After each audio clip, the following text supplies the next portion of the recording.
Hi everyone, स्वागत है आपका आरएस क्रिएशन स्टडी चैनल में। तो आज हम लोग जो है एक शॉर्ट स्टोरी की समरी डिस्कस करने जा रहे हैं, जो कि है a horse and to goats. और इसके जो राइटर हैं वो है आर के नारायण। आर के नारायण की शॉर्ट स्टोरीज काफ़ी इंटरेस्टिंग होती है और इसको पब्लिश करवाया गया था 1970 में। तो ये जो स्टोरी है इसकी सेटिंग रखी गई है एक कृतम नाम के विलेज में, जो कि एक फिक्शनल स्मॉल तमिल विलेज दिखाया गया है। ये एक छोटा सा गांव है और गांव में जो घर होते हैं ना वो थैच्ड हट होते हैं, मतलब मिट्टी के बने हुए होते हैं। बांस यूज हुआ होता है, घास के छत बने होते हैं। पूरे गांव में ना सिर्फ एक ही पक्का मकान होता है जो कि सीमेंट का बना होता है, और सब गांव वाले उस घर को जो है बड़ा घर कहते हैं। और गांव में एक पुअर व्यक्ति होता है जिसका नाम होता है मुनि। तो मुनि इस गांव में जो है अपनी वाइफ के साथ रहता है, जो कि मुनि की वाइफ होती है। और मुनि के पास जो है दो बकरियां होती है, तो मुनि हर रोज उन बकरियों को चराने के लिए लेकर के जाता है। और जहां पर ये बकरियों को चराने लेके जाता है, हाईवे के पार वाली एक जगह होती है। वहां पर जाकर जब इसकी बकरियां चर रही होती है तो ये जाकर के लकड़ियां इकट्ठा करता है और शाम को जलाने के लिए उनको वापस ले आता है। तो इसकी रोज की यही रूटीन होती है, मतलब ये रोज घर से जाता है और इसकी बीवी इसको खाने के लिए बाजरे की रोटी और साथ में प्याज देती है बांध करके, और ये रोज बकरियां चराता है। तो इसके बाद क्या होता है, एक दिन ये जो मुनि है ना, मुनि के घर के सामने जो है एक ड्रम स्टिक का पेड़ होता है। ड्रम स्टिक का पेड़ जो है ऐसा जैसा होता है, और इन ड्रम स्टिक को जो है हिंदी में सहजन का पेड़ भी बोलते हैं। और इनमें जो है फलियां लगी होती है, इस फलियों को जो है खाने के लिए यूज किया जाता है। तो एक दिन ये जो मुनि है 7-8 फलियां तोड़ लेता है, और मुनि जो है वो अपनी वाइफ को कहता है कि आज उसको जो है फलियों की सब्जी खानी है, मतलब सॉस वाली सब्जी खानी है, फलियों का झोल खाना है। और रोज रोज वो जो है बाजरे की रोटी और प्याज खा करके बोर हो चुका है, उब चुका है। उसकी वाइफ कहती है कि, मतलब वो बड़े सटायरिकल वे में उसको कहती है कि मुंह में चार दांत तो बचे नहीं है और सपने देखो अच्छा अच्छा खाने के हैं। और वो कहती है कि घर में कुछ भी नहीं है तो मैं सॉस कैसे बनाऊंगी। सॉस के लिए जो है मिर्च, कड़ी पत्ता, तेल, सरसों, धनिया और आलू वगैरह ये सारी चीज़ें चाहिए, और ये इसमें से घर में कुछ भी नहीं है। पहले ये सब जा करके लेकर के आओ, फिर मैं सॉस बना सकती हूँ। और अगर अभी तुम्हें फलियां खानी है तो घर में नमक है, मैं उन फलियों को जो हूँ नमक डाल के उबाल दूंगी, और तुम जो हो खा लेना अगर तुम चबा सकते हो। लेकिन ये जो मुनि है ये कहता है कि नहीं, मुझे सॉस के साथ ही खानी है। लेकिन मुनि के पास जो है ना सामान खरीदने के लिए इतने पैसे नहीं होते। मुनि बहुत ज़्यादा गरीब होता है और ये दोनों काफ़ी गरीबी में लाइफ गुजार रहे होते हैं। तो अब मुनि जो है दुकानदार के पास चला जाता है और दुकानदार से बात करने की कोशिश करता है। दुकानदार पहले तो उसको इग्नोर करता है मुनि को, लेकिन वो जो है अपना दुकानदार का ध्यान जो है अपनी ओर खींचने की कोशिश करता है, और दुकानदार की बातें सुनता है, उन पे हंसता है। और उसके बाद जो है वो दुकानदार से चीज़ें मांगता है कि उसको जो है कुछ चीज़ें चाहिए, लेकिन दुकानदार उसे कहता है कि तुम्हारा पिछला उधार चुकाओ पहले। और उसको जो है खाता खोल के दिखाता है उसका, और उसको बोलता है कि तुम्हारे 5 रुपए और 4 आने बाकी है, पहले इनको चुकाओ फिर मैं तुम्हें कुछ और दूंगा।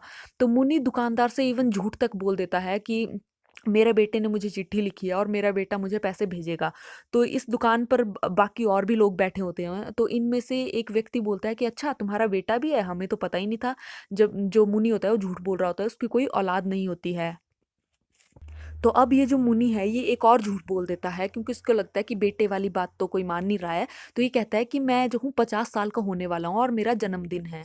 तो इसके बाद दुकानदार इसको कहता है कि तुम तो 70 के लगते हो शक्ल से और तुम 50 के बता रहे हो, और तुम पिछले महीने भी मुझे झूठ बोल करके, ऐसा ही झूठ बोल के तुम सामान लेके गए हो। पहले उधार चुकाओ तभी तुम्हें सामान मिलेगा।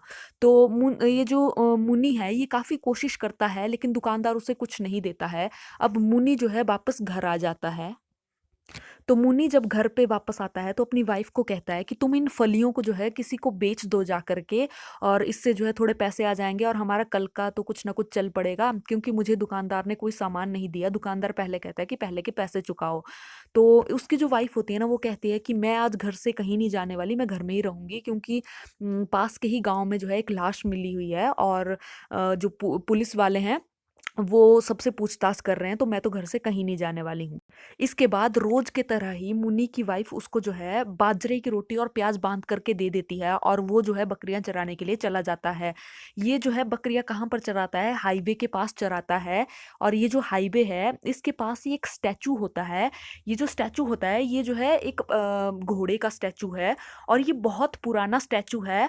और ये जो मुन्नी होता है ये इसी को देख देख करके बड़ा हुआ होता है, मतलब मुन्नी के पैदा होने से पहले का ये स्टैचू होता है। और मुन्नी के घर वालों ने जो इसके पूर्वज होते हैं उनसे बहुत सारी कहानियाँ सुनी होती है इस स्टैचू के बारे में।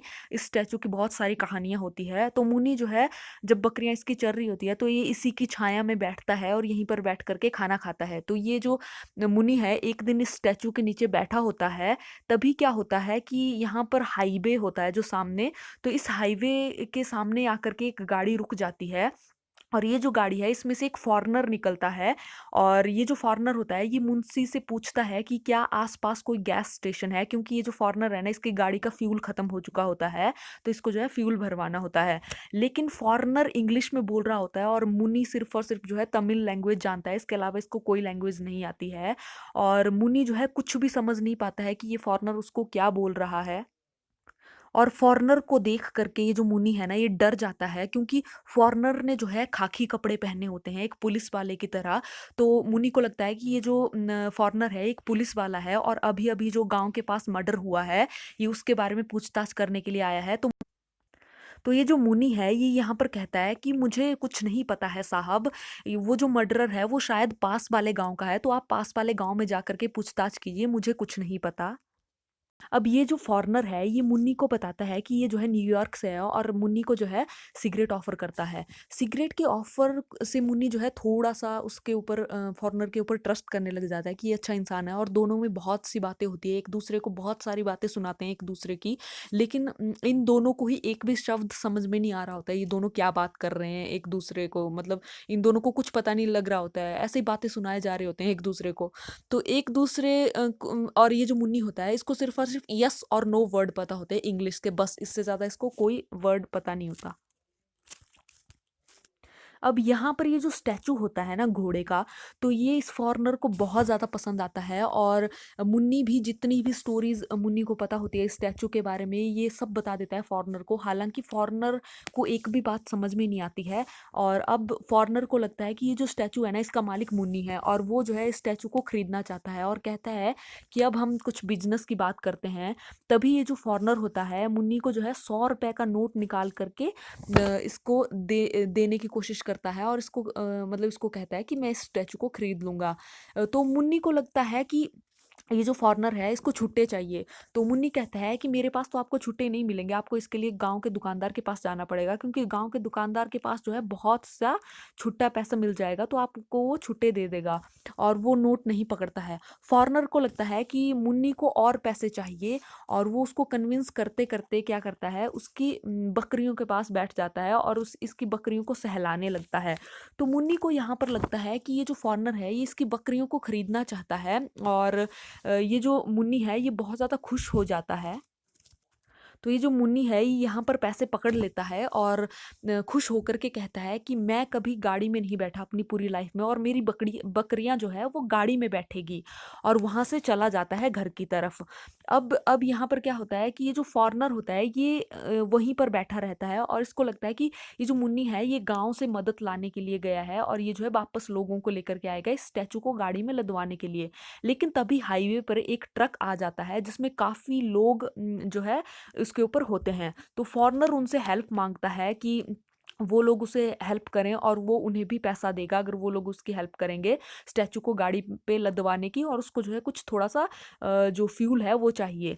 तो ये जो ट्रक वाले लोग हैं ये उसकी हेल्प करते हैं और इसके बाद फॉरेनर का जो ट्रक होता है उसके ट्रक में भी वो लोग इस ट्रक से जो है फॉरेनर की गाड़ी में भी ये लोग फ्यूल भर देते हैं। तो ये जो फॉरेनर होता है इस घोड़े के स्टैचू को जो है अपनी गाड़ी पर लाद के लेकर के चला जाता है। इसके बाद दूसरी तरफ ये जो मुन्नी होता है ये घर पे आ जाता है और खुशी-खुशी अपनी वाइफ को जो है इतने सारे पैसे दिखाता है। तो इसकी वाइफ को इन पैसों को देख कर के वो चौंक जाती है, क्योंकि 100 रुपए उस टाइम जो है बहुत ज़्यादा होते थे। और इसकी वाइफ को बताता है कि मैंने अपनी बकरियों को जो है एक बड़े ऑफिसर को बेच दिया।